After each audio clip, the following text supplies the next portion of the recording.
Good morning. In today's headlines, a Texas killer is on the loose. Over 200 officers are taking part in the manhunt. Take a look at the suspect from photos the FBI released as they try to bring him to justice.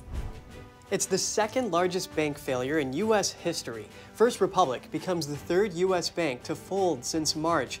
Find out who bought the troubled lender after it was seized over the weekend. Tornadoes hit Virginia and Florida over the weekend, causing damage to homes and flipping over cars. Wind gusts reached over 100 miles per hour.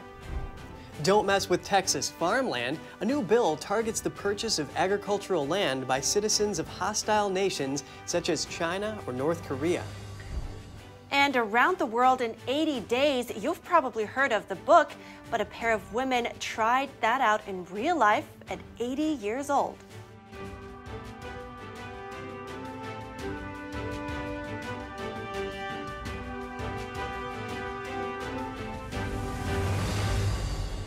Good morning. Welcome to NTD. I'm Kevin Hogan. Good morning. I'm Evelyn Lee. Today is May 1st. Evelyn, it's great to have you back. It's good to be back. Yeah, tell us about your vacation. Oh, it was great. It was really relaxed. We had lots of quality family time, which I really appreciated. That sounds nice. Where'd you go? Well, we visited my family first. They're in Germany, and then we went to Italy for a little round trip, and we saw my husband's family in Tel Aviv as well, so that was great. Wow, some exotic places. Yeah. It really sounds relaxing. It was. Thanks for the update, Evelyn. And we're starting off with some breaking news about First Republic Bank. It's been seized by regulators overnight. Yes, but before we get to that, let's look at what's going on in Turkey. President Erdogan said yesterday that intelligence forces killed the leader of ISIS in northern Syria. Erdogan says the country's forces have been in pursuit of the terrorist leader for a long time. And in the U.S., a manhunt in Texas is underway for a shooter that killed 5 people. The FBI released new pictures of the suspect. So far, they say they have 0 leads. An $80,000 reward is being offered for information that leads to his arrest. NTD's Jeremy Sandberg has more on the search for the fugitive.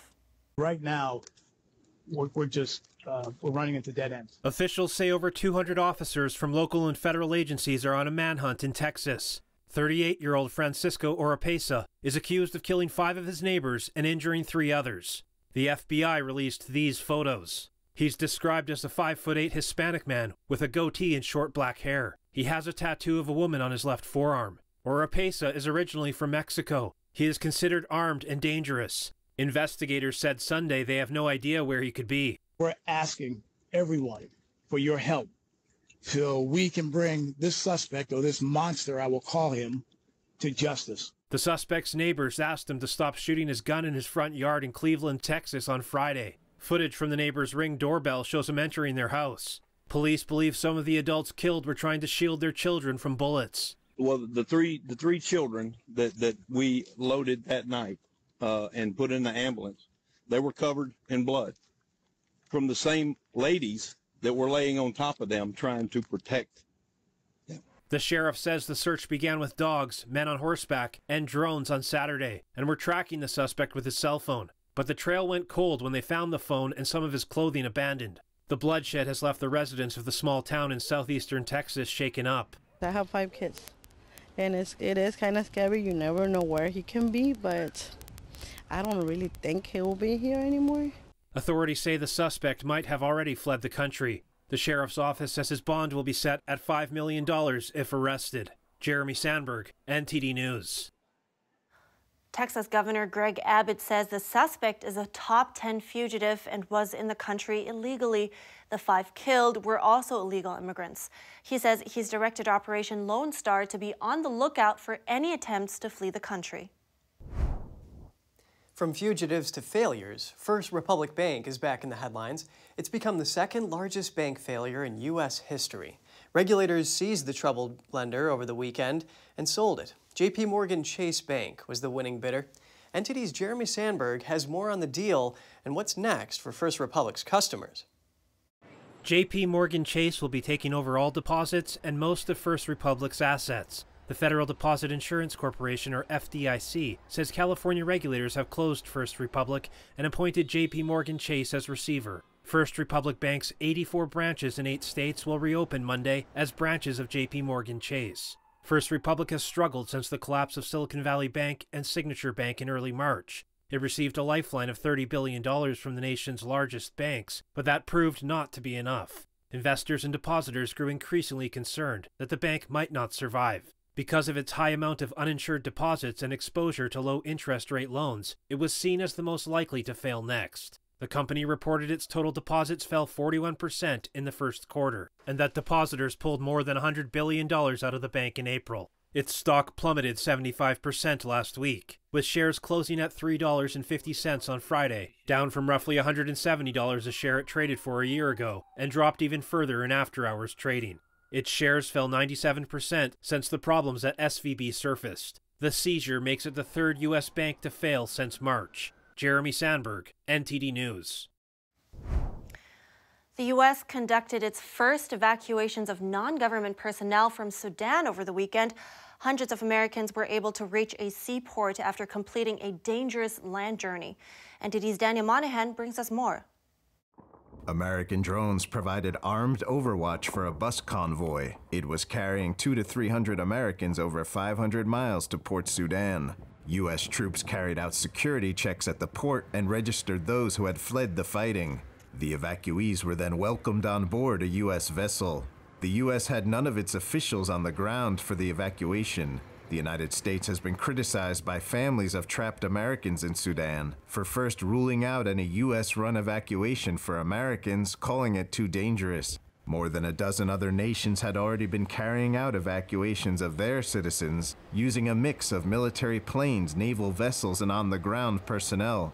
Meanwhile, tens of thousands of foreign nationals are struggling to leave Sudan as intense fighting continues for more than a second week. Thousands gathered in Port Sudan on Saturday to try to secure a spot on a departing ship. We are sitting here in place, and may God bless them that they were able to provide a space for us at all. But we are sitting on the ground. Most of the people are sitting on their bags. We are all coming from places that are far away, most of us from Khartoum. Many are Syrians who came to Sudan to escape their own country's conflict and build a new life. It remained unclear how many would get out. The travel to Port Sudan itself is complex, involving at least a day's travel across the country's desert region with fuel, water, and transport scarce and expensive. Daniel Monahan, NTD News.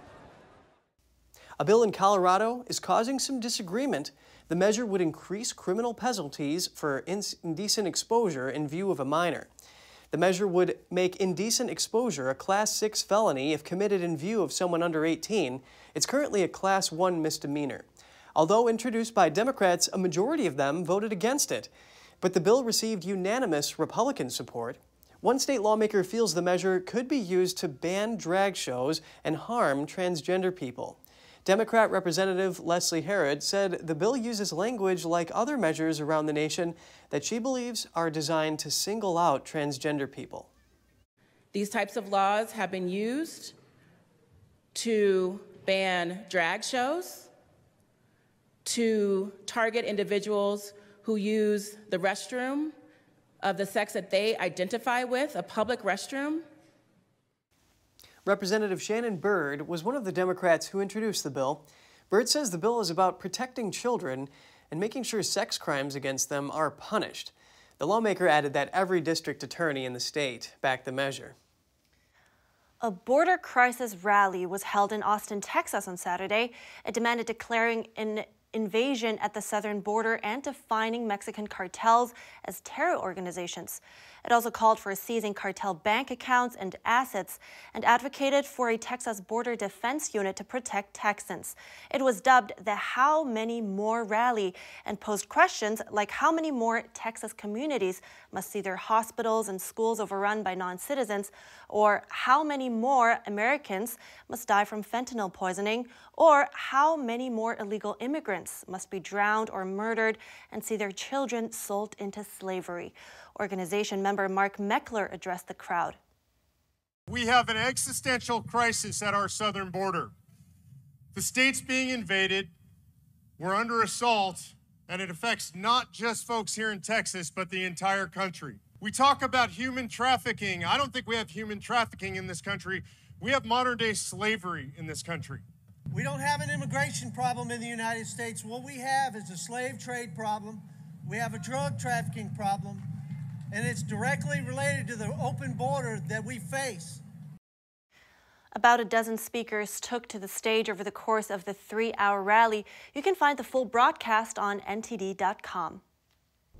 And after the break, tornadoes swept through Virginia Beach and Palm Beach over the weekend. Gusts reached in excess of 100 miles per hour, causing damage to cars and buildings. And more Americans delinquent on their car payments and repossessions are more frequent. We hear some tips from a credit analyst on how to keep your car if you're having trouble making ends meet, so stay tuned.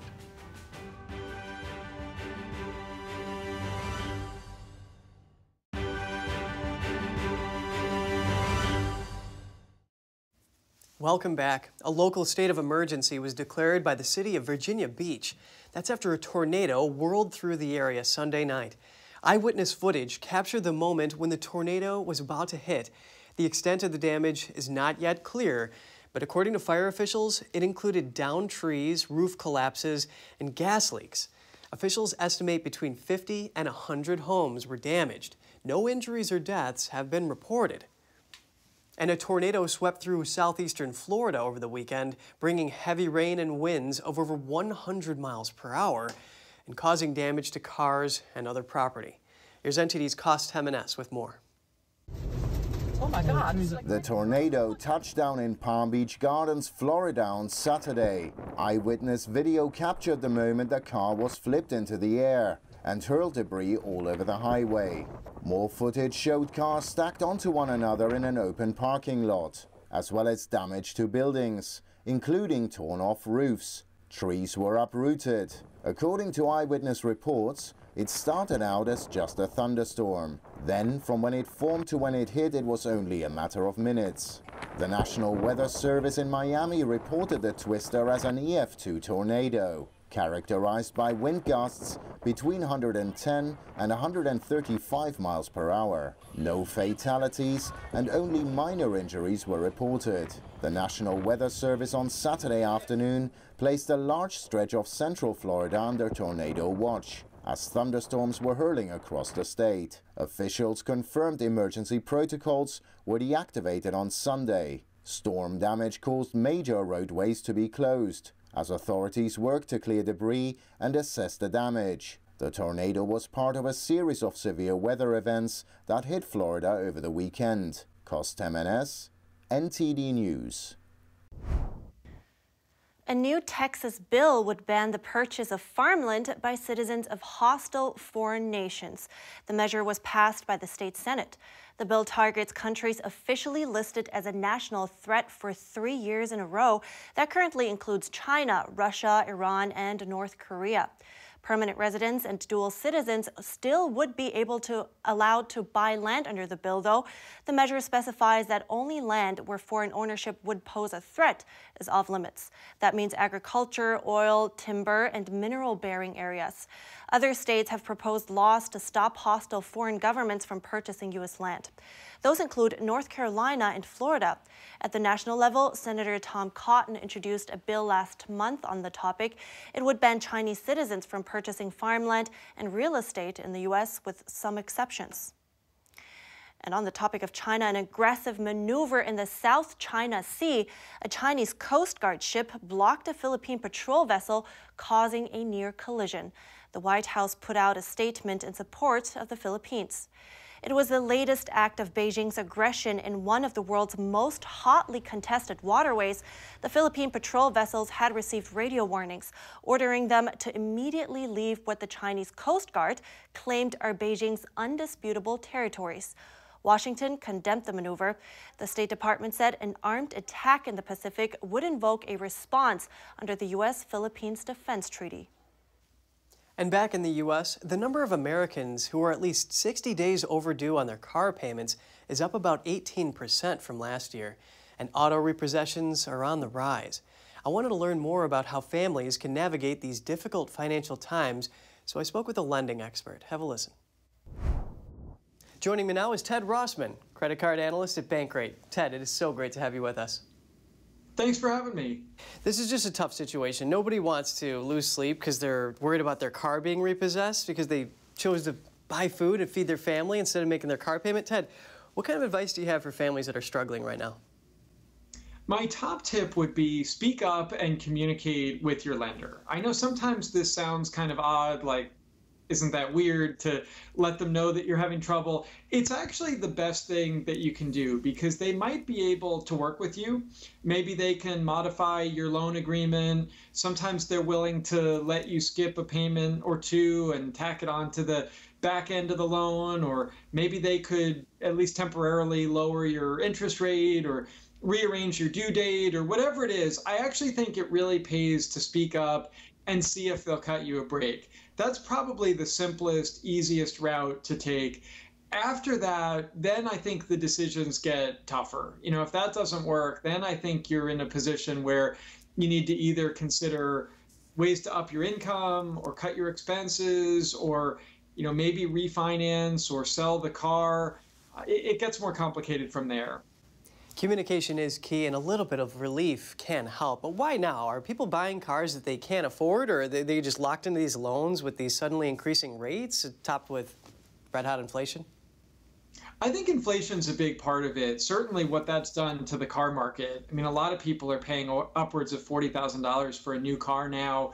We're seeing monthly payments on the order of $700, maybe even $800 a month. In fact, about 1 in 6 new car buyers are paying more than $1,000 a month. And inflation is not just in the car market, of course, it's on other things as well. Gas, car insurance, but also your rent, your groceries, maybe your medical bills, other things. So I think there's a big spillover effect. And, you know, even for somebody who thought maybe they could swing the car payment, if costs have gone up so much in other areas, now that's not realistic. It's tough. A lot of people are getting squeezed by this. Ted, as you alluded to, these are tough economic times. Do you have any advice for buying a car? Is it better to just pay cash or financing options here? I mean, what about auctions? If you can pay cash, that would be the way to go because car loan rates have gone up a lot. Even if you have good credit, you're probably looking at something like 6, 7, 8%. If you have a lower credit score, I mean, you could be well into the double digits. I think you need to consider the total cost of ownership too. We're seeing this disturbing trend where people are adding loan terms, adding years to the loan term. So, you know, in the past, we used to think about maybe a 4 or 5 year loan as being the max. Now people are financing cars over 6, 7, even 8 years. And that really adds a lot to the interest expense over time. It may make the monthly payment a bit more affordable, but it keeps you in debt for a much longer period.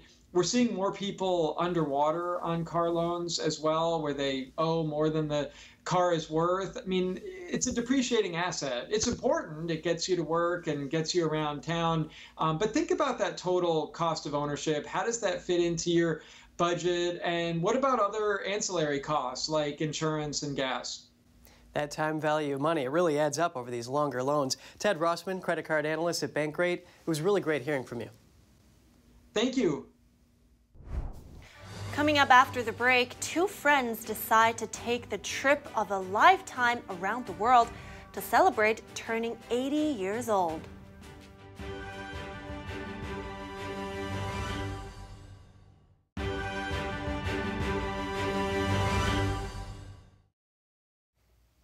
Welcome back. Art has fascinated mankind for thousands of years, from 17,000-year-old cave paintings in France to Leonardo da Vinci's Vitruvian Man and the unforgettable heroes and villains of Shakespeare. Storytelling and imagery have stood at the birth of countless ideas. See how a novel written 150 years ago compelled 2 best friends from Texas to take a trip of a lifetime. Sandy Hayslip was reflecting on her approaching 80th birthday when she suddenly had an idea. I just mentioned one day, Ellie, wouldn't it be fun to go around the world in 80 days at age 80? Well, she thought about it and her eyes got big and said, woohoo, and started planning.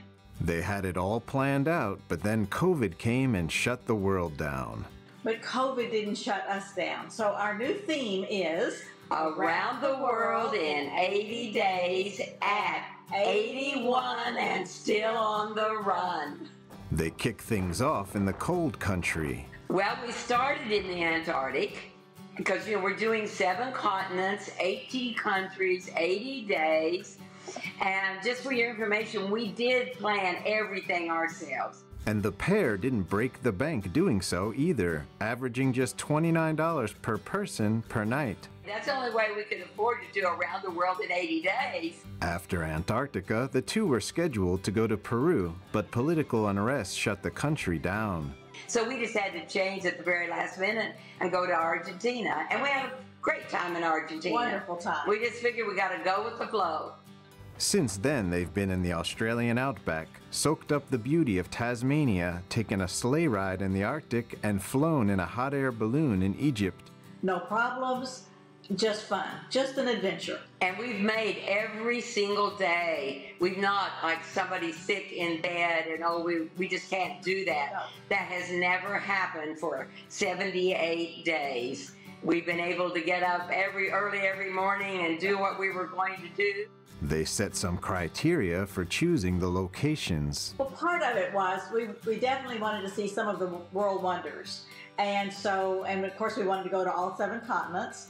And then we wanted to fit in some of the cities that Phileas Fogg went to in his around the world trip. Phileas Fogg being the hero of the Jules Verne novel Around the World in 80 Days. Yeah, it was Phileas Fogg's Around the World in 80 Days. That's where it all started from. Reading the book, watching the movie, that's where we got the big idea. The best friends met through medicine. We met about 23 years ago. Sandy's a medical doctor, and I direct a medical mission in Zambia. Tragedy brought the two friends closer together. My husband had died 6 months before I met Ellie, before we first met. And then, as she said, we started going on the mission. I started going on the mission trip, and we became better acquainted. Then her husband died about 5 years later, and I knew what she was going through, so we just got closer after that. We asked the pair if they have any advice for others looking to take the plunge and do something magical. We sure would encourage anyone. You may not do it 80 days, but just get out. And what do you have to say, Sandy? Well, my advice is get up out of that easy chair. Step out of your comfort zone, make some plans, and live. And the two had one final message. Age is just a number. Daniel Monahan, NTD News. Step out of your comfort zone. That's awesome. They've been to so many places. Yes, and I love how they saw so many different natural environments. Absolutely. There's places that are really high on my bucket list too, though. Yeah, so Evelyn, where haven't you been? You've been so well traveled. No, there's so many places, so many. A friend of mine just came back from Tajikistan, which I thought was really cool because it's really nothing on I haven't heard anybody say it. I want to go to Tajikistan, but it's those places, What about you? What's on top of your list? That sounds really exciting. Well, I'd love to go to Rome, see the Colosseum and all those stone sculptures. Beautiful city, absolutely. Yes, yeah. That's great. All right, I think we'll wrap it up here. That's it for today. Thanks for watching. Write us if you have anything to share at goodmorning@ntd.com. Thanks for watching. I'm Evelyn Lee. And I'm Kevin Hogan.